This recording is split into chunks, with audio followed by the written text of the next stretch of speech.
자, 오늘 말씀은 잘못된 결정은 고통을 가져와요인데요. 자, 이게 bad choices bring pain이에요. bad choices bring pain인데 한국말로 우리 한번 따라해 보겠습니다. 잘못된 결정은 고통을 가져와요. 예, 여러분 기억하세요. Bad choices bring pain. 이게 오늘 말씀이에요. 자, 우리 친구들 매일마다 선택을 한다는 거 알고 있어요? You make a choice. You know that, right? 예. 예를 들어서 저녁에 자기 전에 치카치카를 할까 말까. 예. 지금 초이스가 없나요? 엄마가 무조건 시키나? 근데 좀 크면 이제 내 선택이야. 내가 할까 말까. 그런데 if you make bad choices, 이빨 안 닦아. 그럼 어떻게 돼요? 예, it brings pain. 짠! 사진이 있었는데? 예, 짠. 예, 아프게 되죠. 맞아요. 자, 그런데 그것만이 아니에요, 우리 친구들. 우리 친구들 이제 많은 초이스를 가져요. 먹는 것도 초이스죠. 예, 먹는 것도 초이스예요. 나쁜 걸 먹으면 몸이 어떻게 돼요? 예, it brings pain. 짠. 자, 저렇게 돼요. 다 나쁜 거예요, 여러분. 가까이도 가지. it brings pain. 이렇게. 자, 우리가 선택을 하는데 선택을 따라서 더 기뻐지기도 하고 아파지기도 하는 거예요. 자, 오늘 말씀해 보면 아주 나쁜 일이 레위 사람에게 있었어요. 그래서 레위 사람이 이스라엘 백성들에게 알리고 이스라엘 백성들이 다 모여서 회의를 했어요. 우리는 이 일을 해결할 때까지 집에 돌아가서는 안 됩니다. 이렇게 이야기하면서 기브아 사람들이 한 잘못들을 이야기했어요. 자, 그래서 베냐민 사람들에게 우리 기브아 사람을 혼내줘야 될 것 같아요. 왜요? 나쁜 일을 했으니까. 그런데 베냐민 사람들이 어떤 초이스를 만들었어요? They made a bad choice. 이스라엘 사람들하고 같이 기브아 사람을 심판한 게 아니라 나쁜 짓을 한 기브아 사람들의 편에 들었어요. 그래서 그들이 전쟁에서 지고 아주 아픈 일을 겪었어요. 우리 친구들 항상 기억해야 돼요. 뭐냐면 If you make a bad choice, it brings pain. 먹는 거, 이빨 닦는 것만이 아니라 어떤 친구를 만나고 어떤 직장을 갖고 무슨 일을 하고 이런 모든 것들이 다 컨시퀀스가 있어요. 자, 그런데 그럼 어떻게 좋은 초이스를 선택할 수 있을까? 목사님이 설명을 잘 들어요. 뭐냐면 성경은 하나님을 알 때 하나님을 아는 것만큼 우리는 좋은 선택을 할 수가 있어요. 자, 성경이 여러분들을 뭐라고 얘기해요? 하나님의 딸, 아들이다 얘기하죠. 또 이렇게도 얘기해요. 하나님의 성전이다. You are God's temple. 이게 성경이 가르쳐주는 여러분들의 소중한 모습이에요. 성경을 읽고 기도하고 같이 교회에서 내가 이렇게 소중한 사람이다. 하나님의 성전이다. 하나님의 아들이다. 딸이다를 understanding 이해하면 여러분 나쁜 거 먹을 수 있을까요? You cannot. 여러분들의 몸을 해칠 수 있을까요? 안 돼요. 하나님을 이해하는 것과 making a choice는 같이 가는 거예요. 우리 같이 예수님을 통해 하나님을 알아가서 좋은 선택들, 건강한 선택들 하는 그런 지혜로운 친구들 되길 바라요. 기도하겠습니다. 예, 하나님, 우리가 막 고민해도 나쁜 선택을 할 때가 많습니다. 하지만 우리가 나쁜 선택을 하고 또 아프다 할지라도 병자를 위해서 오신 예수님, 또 우리를 너무너무 사랑하시는 그 하나님을 깊이 만나게 해주세요. 하나님을 아는 지식으로 지혜로운 선택을 하는 우리 친구들 될 수 있도록 도와주세요. 우리 같이 늘드림 어린이 위해서 같이 잠깐 기도하겠습니다. 기도합시다. 네, 하나님 아버지, 우리 삶 가운데 많은 선택을 합니다. 우리 아이들 어려서부터 선택하고 선택에 책임지고 또 주 안에서 선택하는 지혜를 배울 수 있도록 도와주십시오. 주님의 아들로, 하나님의 딸로, 자녀로, 거룩한 성전으로 자라나는 우리 친구들 되게 해주세요. 예수 그리스도 이름으로 기도드렸습니다. 아멘. 자, 광고 말씀이 있습니다. 오늘 우리 친교하고 숙모임이 있고요. 그리고 제가 영어 버전은 구글 트랜스레이트로 해서 좀 러프하고 완벽하진 않지만 영어가 편한 분들은 좀 도움이 되는 것 같아요.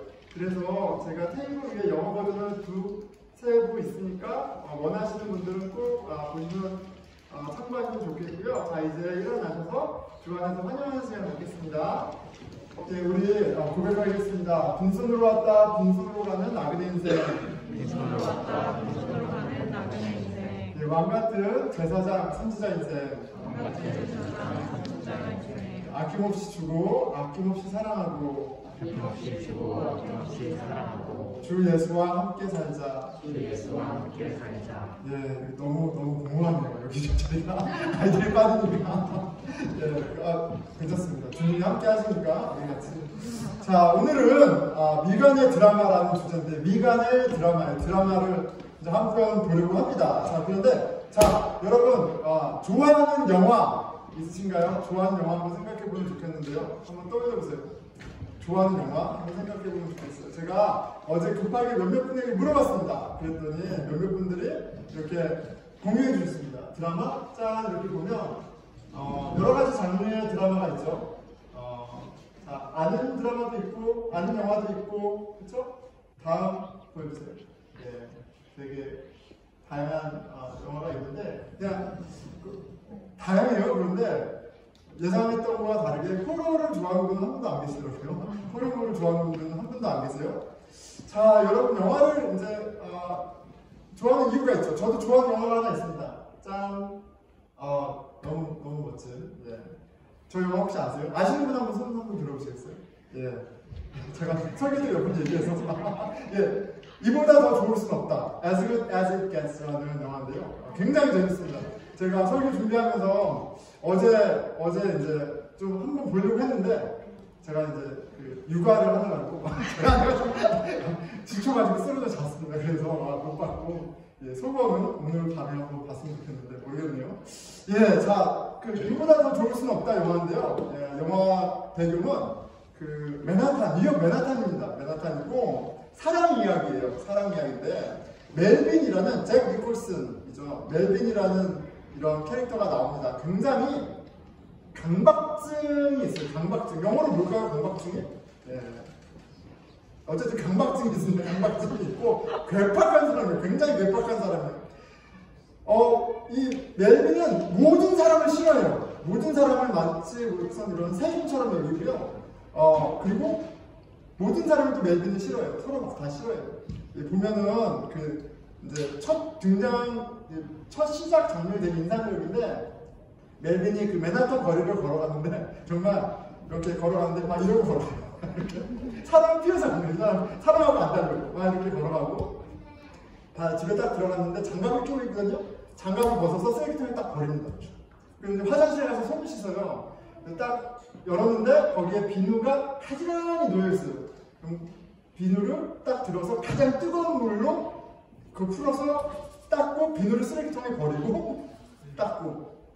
그러니까 얼마나 이제 사람이 강박증에 있는 그런 걸 잘 묘사하고 있죠. 근데 어떤 사물만이 아니라 사람에 대해서도 굉장히 그런 사람이에요. 굉장히 미나하고 굉장히 이상한 사람인데 이 사람이 이제 사랑에 빠지면서 스토리가 이어지는 거예요. 그 켈린이라는 여자인데 아까 이제 되게 사랑스러운 여자분이었죠. 켈린이라는 여자인데 직업은 웨이트레스예요. 웨이트레스인데 싱글맘이에요. 아이가 아파요. 싱글맘으로 아픈 아이를 키우면서 웨이트레스를 하는 거예요. 근데 이제 이 멜빈이 가는 레스토랑의 웨이트레스예요. 그래서 이제 이 멜빈이 somehow 이렇게 좋아하게 돼서 꼭 이 웨이트레스한테만 서브를 받아야 돼요. 예. 근데 어쨌든 그 두 사람의 이야기인데 제가 이 이야기를 너무너무 좋아하는 건 굉장히 그 멜빈이라는 사람의 캐릭터가 전혀 귀엽지 않아요. 전혀 귀엽지 않고 굉장히 호러블해요. 굉장히 호러불한 사람인데 캐롤이라는 여자를 만나면서 바뀌는 거죠. 이 사람이 바뀌고 그리고 이제 제가 이제 되게 좋아하는 그 영화 대사가 있는데 이런 대사가 있습니다. You make me want to be a better man. You make me want to be a better man. 당신이 나를 더 나은 사람이 되고자 하는 더 나은 사람이 되길 원하게 해요. 이렇게 하는 구절이 나와요. 아까 이제 다시 한번 보여주겠어요? 네. 저 장면이 이제 그 장면이에요. 되게 유명한 장면인데, You make me want to be a better man. 이 구절 메시지 이게 너무너무 저는 이제 터치가 되고요. 메시지가 있어요. 왜냐면 사람이 절대 안 바뀌잖아요. 여러분 바뀝니까? 사람이 안 바뀌는데 사랑할 때 여러분 아시죠? 영원한 사랑은 좀 퀘스천이지만 사랑할 때만큼은 우리에게 이런 변화가 일어나고 삶에 대한 희망이 생기고 이런 행복한 마음이 들죠. 이런 메시지가 있어요. 사랑을 변화시킨다. 이런 메시지가 있어요. 저는 이 영화 너무너무 좋아합니다. 자, 여러분들도 영화 좋아하는 영화의 이유가 있겠죠. 거기에 어떤 메시지가 어떤 장면이 훅 돼서 이제 기억에 남을 텐데 여러분들 어떤 드라마 좋아하세요? 자, 그런데 인생이 드라마라는 이야기가 있잖아요. 그렇죠? 드라마에 비유합니다. 다양한 장르의 드라마를 찍죠. 로맨스, 모험, 판타지, 액션, 코미디, 공포, 스릴러. 예. 드라마의 장르가 짬뽕되어 있기도 하고 인생을 드라마에 비유할 때 여러분들은 어떤 드라마를 찍고 있는지 한번 생각해 보면 좋겠어요. 여러분들은 어떤 드라마를 찍고 있습니까? 한번 생각해 보세요. 어떤 드라마를 찍고 있어요? 네. 좀 이따 숨모임에서 나눠보면 좋겠습니다. 자, 사사기를 보면서 오늘 미가 이야기를 보면서 미간의 드라마를 좀 같이 보면서 또 우리는 어떤 드라마를 찍고 있는지 또 하나님이 우리 가운데 오셔서 시작한 드라마는 어떤 것인지 한번 생각해 보면 좋겠습니다. 사사기의 이야기는 하나님의 백성이 하나님을 잊어버리고 살 때 하나님의 뜻에 순종하며 살아가지 않고 자기 뜻대로 살아갈 때 얼마나 어려움이 있고 얼마나 힘겨운 삶을 살게 되는지를 보여주고 있어요. 사사가 12명이 등장하죠. 12명이 등장할 정도로 계속해서 업앤다운 굴곡이 있는 하나님의 백성이 하나님을 왕으로 인정하며 살지 않을 때 겪는 그 어려움을 이 12명의 사사를 통해서 쭉 보여줍니다. 계속해서 이방인 가나안 민족의 침략과 핍박을 통해서 고난을 당하죠. 자, 그런데 이제 17장 이후로 나오는 이야기는 16장까지는 외부의 적으로 인한 어떤 어려움이었다면 하나님을 왕으로 인정하고 있지 않기 때문에 일어난 내부의 어려움, 이스라엘 백성들 안의 어려움을 보여주는 이야기예요. 그 시작이 오늘 미가 이야기입니다. 이 17장 이후로 21장까지에 대해서 이제 설명하는 구절이기도 하고 또 사사시대 전체를 설명하는 구절이기도 합니다. 오늘 본문의 마지막 구절이 있고 21장 5절에 반복되는 구절인데요. 그때 이스라엘에 왕이 없었으므로 사람마다 자기 소견에 옳은 대로 행하였더라. 그때 이스라엘에 왕이 없었으므로 각자가 자기 소견대로 자기가 왕이 되어서 삶을 자기 뜻대로 살았다. 이제 이게 사사시대에 대한 평가예요. 자, 그런데 거듭 강조하지만 이스라엘 백성들에게는 언제나 항상 왕이 있었죠. 하나님이 계셨어요. 그런데 그들이 하나님의 백성임에도 불구하고 그들의 정체성이 하나님 백성임에도 불구하고 그들이 어떻게 살았다? 왕이 없는 것처럼 살았다. 왕의 뜻하고는 전혀 상관없이 자기 뜻대로 자기가 왕이 되어 살았다. 이게 바로 사사시대에 대한 성경의 평가이고요. 오늘 본문에서 보게 되는 미간의 가족들에 대한 평가이기도 합니다. 자, 미간의 이야기를 보면 볼수록 이건 완전히 코미디입니다. 코미디인데 이제 코미디인데 너무 재미없는 코미디, 황당한 코미디, 블랙 코미디 쪽에 가깝습니다. 코미디여도 이렇게 감동이 되고 무브가 되는 코미디가 있을 수 있잖아요. 근데 이거는 정말 블랙 코미디고 정말 어이없는 코미디를 찍고요. 그리고 17장으로 이어지는 18장으로 이어지는 내용을 보면 코미디로 머물러 있는 게 아니라 호러로, 호러물로 바뀝니다. 오늘 본문 미간의 드라마를 통해서 하나님의 백성이 하나님을 왕으로 인정하지 않고 살아갈 때 그 모습이 얼마나 우습고 또 얼마나 무서운지를 좀 보면서 경계를 삼았으면 좋겠어요. 그리고 하나님께서 당신의 아들 예수 그리스도를 통해서 우리 가운데 시작한 이야기, 그 소망의 이야기에 다시 한번 우리의 시선을 돌리는 그런 계기가 됐으면 좋겠습니다. 자, 오늘 본문의 시작은 이렇죠. 17장 2절입니다. 그의 어머니에게 이르되, 미가가 얘기하는 거예요. 어머니께서 은 천백을 잃어버리셨으므로 저주하시고 내 귀에도 말씀하셨더니 보소서 그 은이 내게 있나이다. 내가 그것을 가졌나이다 하니 그의 어머니가 이르되 내 아들이 여호와께 복받기를 원하노라 하니라. 이 짧은 구절에 굉장히 많은 것들이 담겨져 있어요. 자, 미가의 어머니가 돈을 잊어버렸어요. 누군가 훔쳤어요. 그래서 어떻게 했다고요? 돈을 훔친 자를 저주했어요. 네, 막 저주했어요. 그런데 미가가 그 저주 소리를 들었어요. 본문에는 내 귀에도 말씀하셨더니 이렇게 돼 있어요. 내 귀에다 대고 저주하는 말씀. 근데 이렇게 피지컬리 했다는 게 아니라 어머니가 저주하는 소리를 미가가 들은 거죠.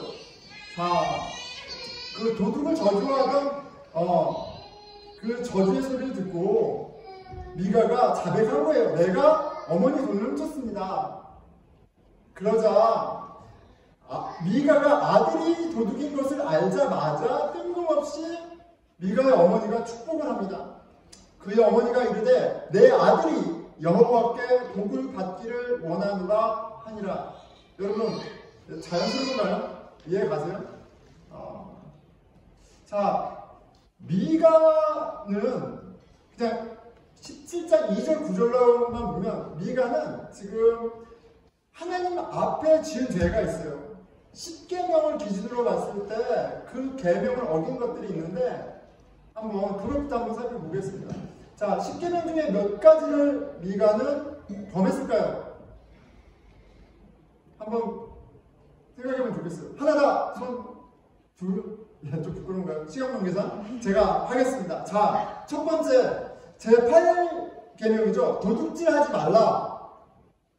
제10계명 내 이웃의 물건을 탐하지 말라. 두 가지죠. 지금까지 두 가지.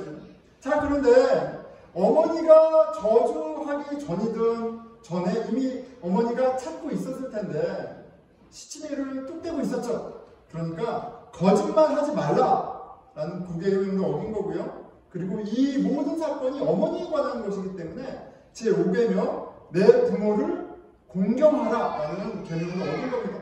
그러니까 미가가 지금 하나님 앞에 범죄했는데 4가지를 10계명 안에서는 4가지를 지금 바이올레이트 하고 있는 거예요. 표면적으로만 4가지입니다. 미가의 신앙이 여러분 어떻습니까? 미가의 신앙이 어때요? 신앙이 있다고 할 수 있습니까? 자, 그런데 미가의 엄마도 마찬가지예요. 자신의 돈을 훔친 도둑을 저주할 수 있죠. 예, 저주할 수 있습니다. 나에게 손해를 입힌 사람에게 저주할 수 있죠. 예, 살벌하게 했겠죠. 그런데 그 범인이 아들이라는 사실을 알자마자 그가 쏟아붓던 저주를 멈춥니다. 그리고 여호와의 이름으로 아들을 축복합니다. 부모가 자식을 주님의 이름으로 축복하는 것 자체가 나쁜 건 아니지만 컨텍스트가 있죠. 여러분, 이게 말이 되는 일이 아니에요. 지금 미가의 어머니는 10계명 중에 어떤 계명을 어기고 있는 거예요? 제3계명이죠. 너는 내 여호와 하나님의 이름을 망령되이 부르지 마라. 자, 이거는 그냥 아들이 엄마 걸 훔쳤어. 그래서 엄마한테 잘못한 차원이 아니에요. 신앙이 있다는 것은 우리의 옳고 그름의 기준이 세상의 기준, 사회적인 어떤 기준, 윤리의 차원을 넘어서 하나님에게 있다는 거예요. 무슨 말이에요? 지금 1차적으로는 미가가 어머니의 돈을 훔쳤지만 미가는 지금 하나님의 법을 어겼어요. 하나님 앞에 범죄한 거예요. 하나님 앞에 범죄했다고요. 자, 그렇다면 하나님의 이름으로 이 아들을 축복할 일이 아니라 어떻게 해야 되겠어요? 예, 종아리에 피가 나도록 때려야죠. 예, 정신 똑바로 차리도록 훈육을 해도 모자랄 판에 자신이 쏟아부은 저주에 아들이 피해를 볼까봐 얻는 주의 이름으로 축복합니다. 여러분, 이렇게 여호와의 이름을 망령되이 부르면서 하나님 앞에 범죄한 자를 축복하는 건 왜 그런 거예요? 미가의 어머니에게 미가는 그냥 단순한 아들이 아니라 우상이기 때문에 그래요. 우상이었기 때문에 그렇습니다. 자, 여기서 미가의 어머니는 제1계명을 어긴 거예요. 너는 나 외에 다른 신들을 내게 두지 마라. 자, 미가의 어머니는 계속 말합니다. 내가 내 아들을 위하여 한 신상을 새기며, 이게 너무나 노골적이죠. 이 신상은 여호와의 이름을 가진 신상이었을 거예요. 그런데 하나님을 예배하기 위해서 신상을 우상을 만들어서도 안 되지만 지금 이 우상을 만드는 목적이 너무나 노골적입니다. 내 아들을 위하여, 내 자식을 위하여 우상을 만들고 있어요. 한 신상을 부어 만들기 위해 내 손에서 이 은을 여호와께 거룩히 드리노라. 그런데 지금 하나님의 법을 어기고 하나님의 왕되심을 부정하고 이렇게 악행을 서슴지 않고 행하면서도 특이점은 뭐냐면, 우리가 주목해서 봐야 할 점은 무엇이냐면 그가 사용하는 언어가 종교적이라는 거예요. 무슨 말이에요? 여호와께 거룩히 드리노라 이렇게 얘기해요. 종교적인 언어잖아요. 우상을 만들고 자기 자식을 우상으로 이렇게 예배하면서 쓴 언어가 지극히 종교적이에요. 기독교적인 언어를 쓰고 있어요.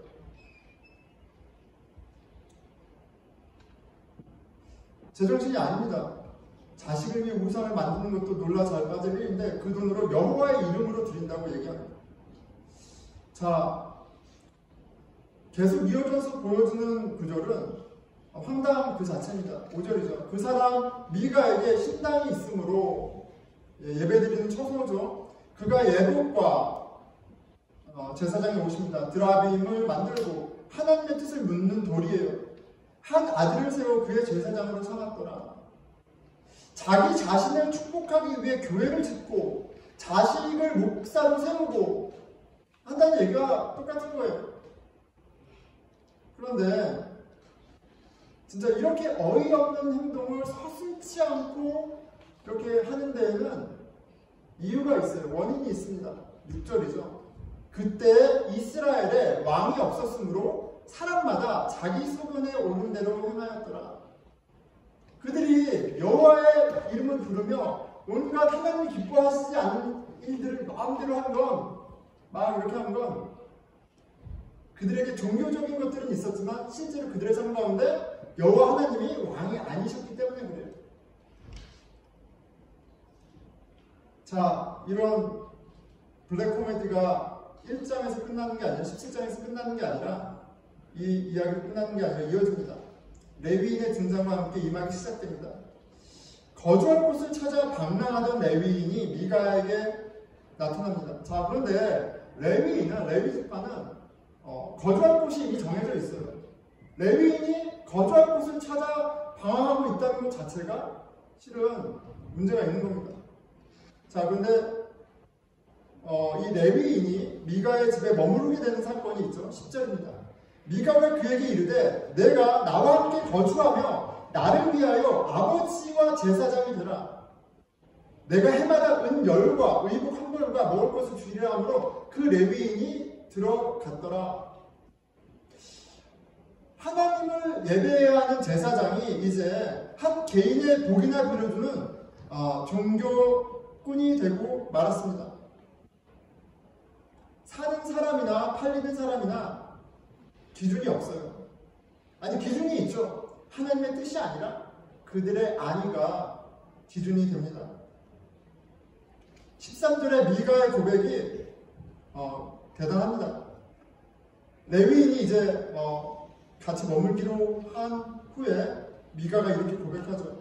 이에 미가가 이르되 레위인이 내 제사장이 되었으니 이제 여호와께서 내게 복 주실 줄을 아노라 하니라. 하나님의 사람을 돈으로 샀으니 천벌을 받을 일인데 자기가 무슨 짓을 했는지 모릅니다. 확실히 하나님은 나에게 복을 주실 거야 이렇게 얘기하는 거예요. 하나님의 뜻과 상관없이, 아니 하나님을 무시하는 결정들을 했는데 그에게 어떤 확신이 있는 거예요? 하나님이 이제 나를 반드시 복 주실 거예요. 하나님 기뻐하실 거예요. 하나님 기뻐하시는 결정들을 했어. 그런 자기 확신이 미가에게 있어요. 자신이 한 행동이 무엇인지 알지도 못하고 오히려 하나님께 복받게 되었다고 행복해합니다. 굉장히 어이없는 장면이고, 진짜 코미디를 다른 데서 볼 필요가 없습니다. 미간의 이야기는 18장으로 이어지면서 코미디에서 호러로 넘어갑니다. 한 무리의 사람들이 등장하죠. 아직도 기업을 얻지 못한, 땅을 얻지 못한 단지파 사람들이에요. 근데 마치 갱스터 같아요. 갱스터처럼 600명이 나타납니다. 미간의 집에 와요. 미간의 집에 우상들이 있다는 사실을 압니다. 그리고 미간의 집에 우상들이 있다는 말을 듣고 하는 말이 있죠. 마땅히 행할 일을 하자. 자기들께 마땅히 행할 일을 하자. 이렇게. 여러분, 이스라엘 백성이에요. 우상이 있어요. 그럼 이스라엘 백성, 하나님의 백성이 우상에게 마땅히 해야 할 게 뭐예요? 뭐예요? 쉽게 얘기했다면 우상을 어떻게 해야 돼요? 가나안에 들어갈 때 어떻게 하라고 하셨어요?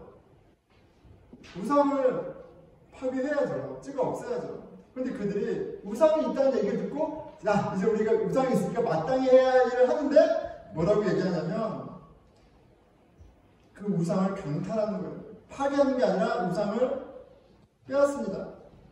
그리고 레위인도 빼앗죠. 18장 19절이에요. 한 사람의 집에 제사장이 되는 것과 이스라엘의 한 지파, 한 족속의 제사장이 되는 것 중에서 어느 것이 낫겠느냐. 레위인은 선택합니다. 한 집의 제사장이 되는 것과 한 지파의 제사장이 되는 것 중 어떻게 나았느냐 이렇게 물어봐요. 그런데 너무나 간단한 계산이죠. 작은 회사에 일할래? 큰 회사에서 일할래? 뭐 이런 거하고 비슷할 거예요. 작은 학교에서 선생님 할래? 큰 학교에서 돈 많이 받으면서 일할래? 제사장이 이렇게 가능합니다. 그 제사장이 마음에 기뻐하여 에봇과 드라빔과 생인 우상을 받아가지고 그 백성 가운데로 들어가니라.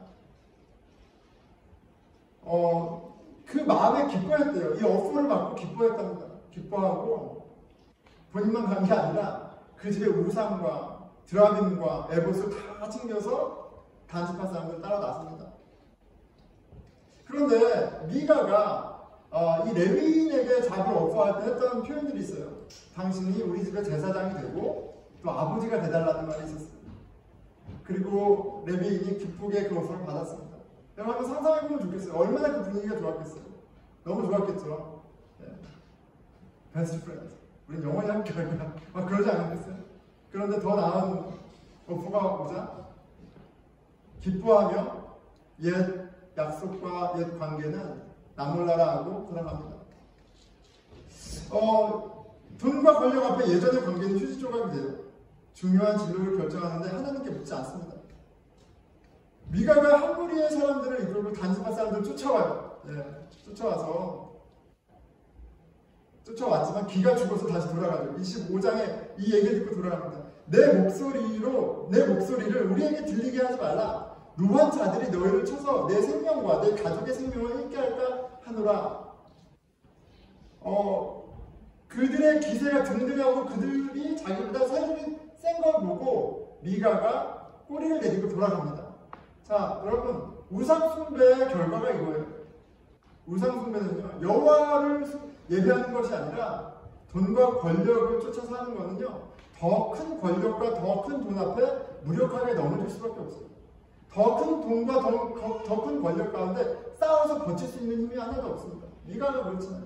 미가가 예배했던 대상이 만군의 주 여호와 하나님이었다면 그가 당당히 싸웠겠죠. 숫자와 상관없이 싸웠을 거예요. 하나님 것을 취했을 겁니다. 그런데 그 세력이 더 큰 것을 보자 꼬리를 내리고 돌아갑니다. 왜요? 미가는 하나님을 섬긴 적이 없어요. 돈과 권력과 힘을 항상 추구했기 때문에 그래요. 하나님께서 계시지 않는 곳은, 하나님이 계시지 않는 곳은 굉장히 심플합니다. 힘의 원리만 작용하는 곳이에요. 힘의 원리만 있습니다. 약자에게 강하고 강자에게 약합니다. 그리고 무자비하고 비열해요. 단지파의 600명을 라이스라는 곳에서 한가하게 걱정 없이 살고 있는 한 마을을 발견하고요. 그 마을을 들어가서 남녀노소 할 것 없이 다 죽이고 성을 불살라서 그 땅을 차지합니다. 가나안 땅에 갔을 때 가나안 민족을 진멸하고 땅을 차지하라고 말씀하셨어요. 그런데 한편으로는 명령에 충실한 것처럼 보이지만 단지파는 자신에게 주신 유업의 땅, 너가 차지하라고 한 그 땅을 차지한 게 아니라 자기 마음대로, 자기 소문에 오른 대로, 자기 편한 대로 나아가서 편안히 있는 사람들을 정복합니다. 여러분, 그들이 얼마나 잔인했을까요? 그들이 하나님의 뜻이야, 하나님 원하시는 싸움이야 라는 자기 확신이 있었다면 얼마나 잔인한 전쟁을 치렀을까요? 단지파의 등장은 미간의 이야기가 그냥 블랙 코미디만이 아니라 호러라는 걸 보여줍니다. 여러분, 이 17장을 보면요, 19장 보면요, 어쨌든 미간에는 미간의 드라마에 주목하겠습니다. 미간에 보면 온통 하나님 이야기, 여호와 하나님, 거룩히 여호와께 드린다, 이런 거룩, 하나님 여호와라는 종교적 수사가 너무 많아요. 종교적인 열심이 대단합니다. 왜요? 복을 받아야 하니까. 하지만 하나님의 뜻은 안중에도 없습니다. 6절에 그때에는 이스라엘의 왕이 없었으므로 사람마다 자기 소견에 오른 대로 행하였느니라. 사사시대 전체를 평가하는 스테이먼이기도 하고요, 미간의 가족을 평가하는 스테이먼이기도 해요. 미간의 이야기가 나오기 직전에 이 이야기가 있고 미간의 이야기가 진술된 게 아니라 미가의 이 에피소드가 있은 후에 돈을 훔치고 또 고백하고 우상을 만든 이후에 이 스테이먼이 있다는 건 지금 어떠한 논리로도 어떠한 견해로도 미가의 삶 가운데 신앙적인 건 하나도 없다라는 걸 성경 자체가 너무나 명확하게 보여주는 거예요. 그런데 미가의 삶 가운데 너무 종교적인 게 너무 많다는 거예요. 종교적인 언어와 종교적인 열심과 종교 생활이 다 있다는 거예요. 그런데 하나님의 뜻은 없고요, 오로지 내가 원하는 복만 구합니다. 레위인도 마찬가지고 단지파도 마찬가지입니다. 그들의 입에는 여호와를 달고 있지만 그들은 깃털보다 가볍고 뻔뻔하고 잔인합니다. 돈과 권력 앞에서 너무 무력해요. 너무 나약해요. 차라리 하나님의 이름을 부르지 않으면, 차라리 교회에 다니지 않으면, 차라리 성경을 읽었다고 말하지 않으면 그러려니 하는데 그들은 너무나 뻔뻔해요.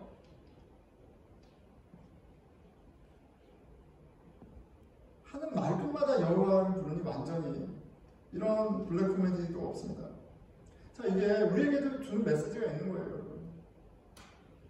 교회 건물과 설교하는 목사와 교회의 많은 프로그램과 헌금과 헌신이 있어도 거기에 하나님이 없다면, 그냥 장식품 말고 왕이신 하나님이 없으면, 하나님의 뜻에 순종하는 순종이 없으면 그거는 블랙 코미디를 찍고 있는 거예요.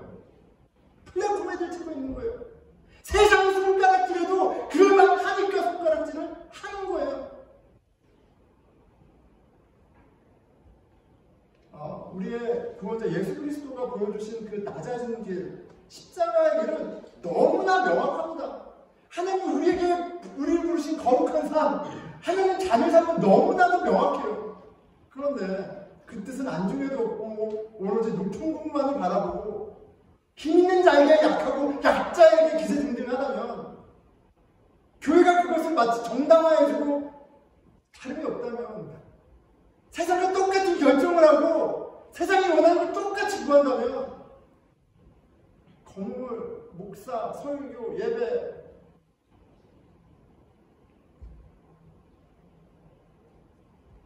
하나님의 사랑을 말하며 다른 사람을 우리가 얼마나 쉽게 정죄합니까? 외모를 판단하고 무시하고 세상 사람과 똑같이 나한테 도움이 되면 같이 가고 마지막 베스트 프렌드 갖고 조금만 도움이 안 되면 난 몰라라 하고. 여러분, 그러면 우리는 하나님 앞에서만이 아니라 세상에서도 블랙 코미디를 찍고 있는 거예요. 사단이 교회를 공격해서 교회가 공격받는 게 아니라 교회가 블랙 코미디를 찍고 있어서 조롱당하는 걸 수 있다는 거예요. 신앙의 이름으로 우리가 얼마나 잔인하게 남을 비하하고 잔인하게 행동합니까? 블랙 코미디만이 아니라 호러를 찍고 있는 건 아닌지 돌아봐야 돼요. 신앙생활 좀 한 사람은, 성경을 좀 아는 사람은, 이제 막 시작한 연약한 사람을 돌아봐야 마땅한데 우리가 무시하고 깔보고 있지 않는 거예요. 정죄하기 급급하지 않습니까? 동네 사람들이 다 반대해도 하나님의 성전을 짓는다고 교회를 짓잖아요.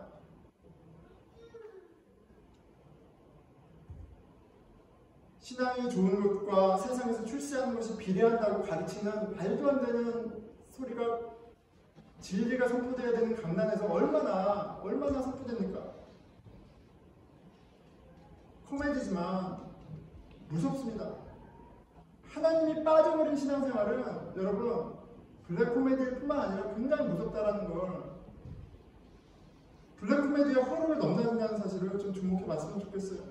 자, 여러분, 우리 모두 인생을 살아가면서 드라마를 찍고 있어요. 직장에서, 관계 가운데, 가정 가운데, 이 공동체는 우리가 드라마를 다 찍고 있습니다. 그리고 그곳 가운데 진리가 있다면, 사랑이 있다면 변화가 일어나는 게 마땅합니다. 하지만 사랑이 없는 것은 아무리 사랑을 노래해도 더 섬찟할 뿐이에요.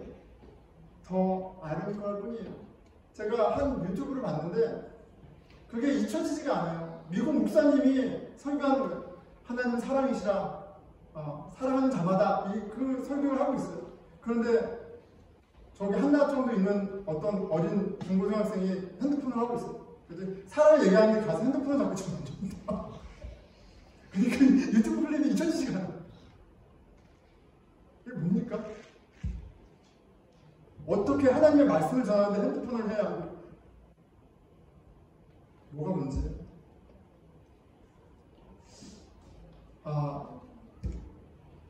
이보다 더 좋을 수는 없다. 이 멜빈은 강박증을 앓고 있는 이 아저씨는 남 얘기가 아닙니다. 다른 사람의 감정을 케어하지 않아요. 안중에도 없습니다. 이 캐롤이 웨이트리스잖아요. 웨이트리스인데 아들이 아파서 일을 못 오게 됐어요. 그래서 레스토랑에서 이제 이 멜빈이 왔는데 캐롤이 없잖아요. 어딨냐고, 캐롤. 근데 이제 캐롤의 동료인데 좀 통통한 여자분이 서빙을 하러 왔어요. 얘기 웃으면서 얘기하는데 너 가라고. 엘레펀트 걸 가라고. 예.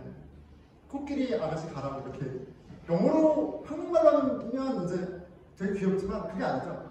이 돼지야 저리가 이렇게 한 거를 영어에서 돼지야 저리가. 여러분 그런 거 할 수 있습니까? 아무리 외모가 그래도 못하죠. 예. 그런데 이 멜빈은 어떤 사람이에요? 야, 너 어떻게 그렇게 그런 말을 해? 그러면 멜빈은 어떻게 말할 사람이에요? 아니 내가 돼지한테 돼지라고 했는데 네가 뭐야? 이 정도로 완전 자기 조짐, 자기 완전히 빠져있는 사람이에요. 그런데 굉장히 익스트림한 케이스지만 우리가 나의 기준과 나의 경험과 나의 판단으로 그렇게 사람을 보고 판단하고 살지 않냐는 거예요. 그런데 이 멜빈의 직업이 되게 기가 막힙니다. 작가예요. 소설가인데 주특기가 로맨스, 사랑의 이야기를 쓰는 소설가예요. 그것도 베스트셀러 작가예요. 그래서 출판사에 갔는데 거기 일하는 리셉셔니스트가 이 작가 당신이 그 멜빈이에요? 그러면서 막 싸게 어떻게 여자의 마음을 그렇게 잘 묘사할 수 있어요? 이렇게 멜빈이 막 이러면서 남자를 생각하고 브레인을 빼. 그러면 여자 그런 말. 그러니까 제 말은 사랑을 얘기하고 뭐 소망을 얘기하고 막 그렇게 하는데 정작 그 사람이 그게 아무것도 없는 거예요. 블랙 코미디죠. 그런데 교회가 우리의 삶이 우리의 드라마가 그런 드라마는 아니라는 거예요. 멜빈의 남 이야기가 아닙니다.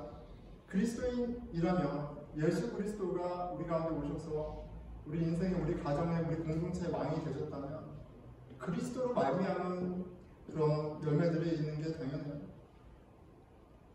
그리스도의 사랑이 드러나는 게 당연합니다. 순종이 드러나는 게 당연하죠. 돈 냄새, 세상 냄새 풀풀 나는 종교에 그럴 수 없습니다.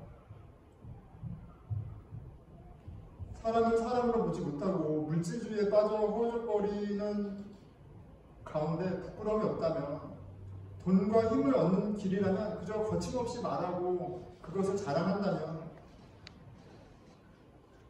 돌아봐야 됩니다. 돌아봐야 됩니다. 마치 세상 어떤 것이 우리에게 소망이 되고 생명이 되고 우리를 구원해 줄 것처럼 교회 모임 가운데 믿고 떠들고 있다면 돌아봐야 되는 거예요. 우리의 신앙은 진리이신 하나님과의 만남입니다. 그 진리이신 하나님은요, 세상 그 무엇보다도 아름답고 놀랍고 능력 있으신 분이에요. 그 만남 가운데 우리 가운데 새로운 일을 하십니다. 누구도 예수 그리스도를 영접하는 자는 하나님의 자녀가 되는, 하나님의 나라가 우리 가운데 시작되는 하나님 나라의 드라마를 하나님이 시작하세요. 그 하나님 나라의 상속자로, 하나님 나라의 주인으로 우리를 초대하셨을 때 그게 너무나도 놀랍고 아름답고 소망이 되어서 한번 잘 살아보자, 한번 더 멋진 사람이 되보자, 그런 It makes me want to be a better person 이 정도가 아니라 성경은 무엇을 얘기하냐면 그리스도 안에 누구든 예수 그리스도 안에 있다면 better person이 아니라 완전히 새로운 사람이라고, new creation이라고, 완전 전혀 다른 아이덴티티와 이야기를 그렇게 됐다라고 이야기해 줍니다. 여러분들은 어떤 드라마를 쓰고 계십니까? 하나님의 예수님을 통해서 우리에게 시작하신 그 하나님 나라의 드라마, 하나님의 아들, 딸의 삶, 그 이야기를 써가고 있나요? 아니면 전혀 상관없는, 오히려 종교라는 옷을 입고 풀어내주는 블랙 코미디를 찍고 있지는 않나 돌아왔으면 좋겠습니다. 내 삶 가운데, 우리 가정 가운데, 우리 공동체 가운데 하나님 나라의 아름다운 이야기들이 우리 가운데 쓰여질 뿐만 아니라 이 세상 가운데 소망이 되는 일이 있기를 축원합니다. 기도하겠습니다.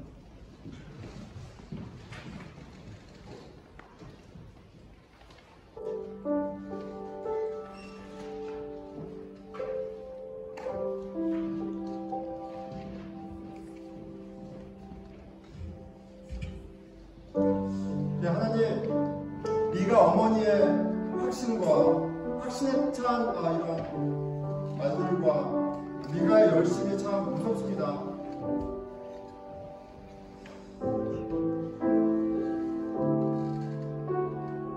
예수 그리스도를 우리 삶 가운데 마음으로 인정하고 하나님 뜻에 주목하며 알아가고 순종하는 것이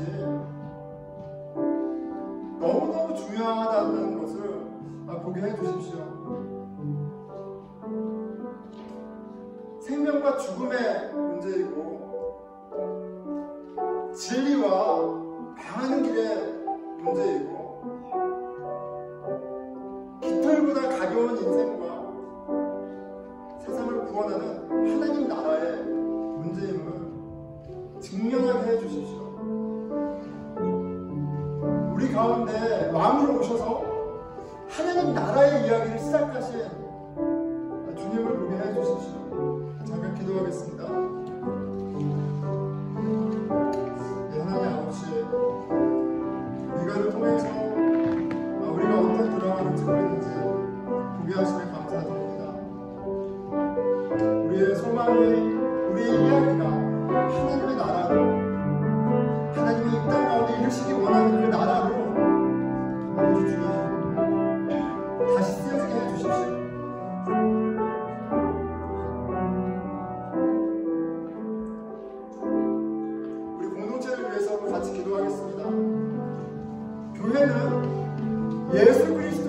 예수님을 왕으로 고백하는 사람들의 모임이에요. 예수님을 왕으로 고백한다는 건 예수님은 옳고 예수님만이 기준이라는 걸 정말 믿고 따르기 자원하는 그런 사람들이라는 의미입니다. 말씀 가운데 나와 다른 생각, 하나님의 생각, 나와 다른 하나님 나라의 가치가 드러날 때 아파하고 부끄러워하며 주의 은혜를 구하는 생각이 바뀌는, 가치가 바뀌는 일이 우리 공동체 가운데 있게 해주십시오. 기도하겠습니다. 예, 하나님 아버지, 이 세상의 노이즈 가운데, 이 잘난 세상 가운데 다 망하는 길로 나아가는 이 세상 가운데 소망 되신 예수 그리스도를 구해 주십시오. 하나님의 나라에 주목할 수 있도록 도와주십시오. 내 인생 가운데, 우리 가정 가운데